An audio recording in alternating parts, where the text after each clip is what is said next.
To celebrate International Women's Day this year, Burger King attempted to draw attention to the lack of female representation in the restaurant industry, specifically the lack of professional female chefs.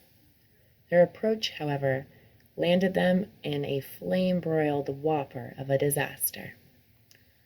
Burger King's marketing team ultimately decided that the common sexist trope, "women belong in the kitchen," was the best way to grab their viewers' attention.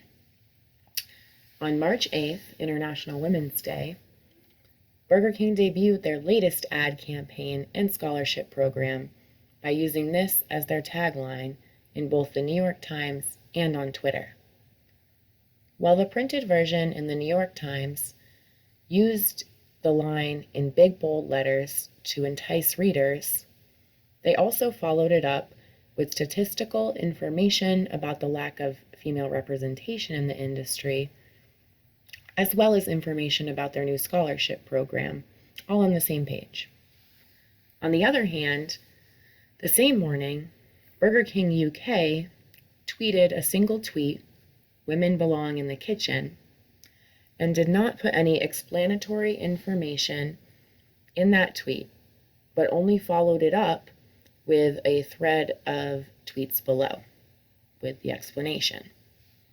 The issue here, other than using sexism to entice consumers, is that the original tweet saw 527% higher engagement than the pertinent information that followed, meaning that most viewers saw Burger King validating and supporting sexism rather than encouraging women to have a career in the culinary industry.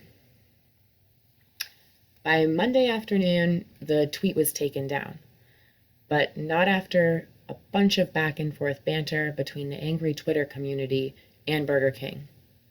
Burger King UK originally stood their ground and refused to back down on their stance by stating that their tweet was, quote, "drawing attention to a lack of female representation in the industry," end quote.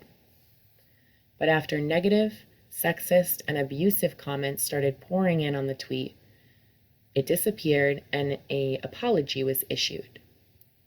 Burger King took to Twitter to say, quote, "We hear you.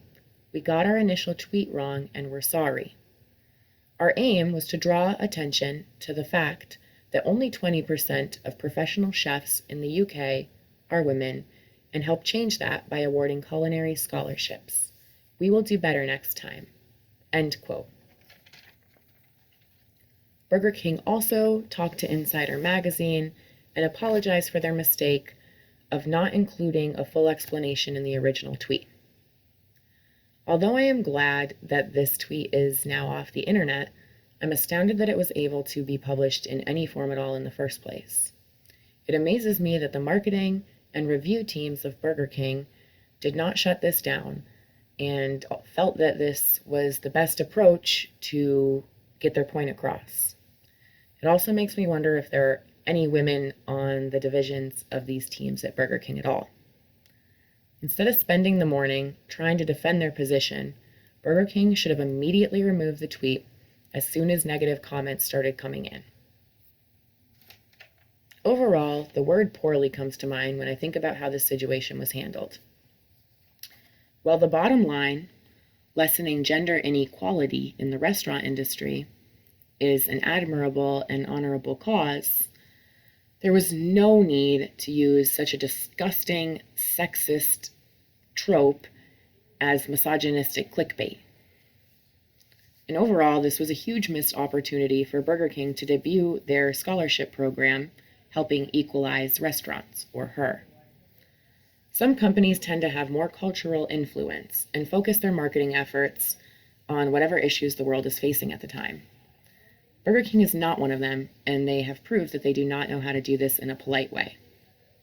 By refusing to immediately delete their tweet and spending hours defending their position, Burger King lost customers and drew attention away from the real issue at hand here, and ultimately committed one of the biggest PR faux pas in current history.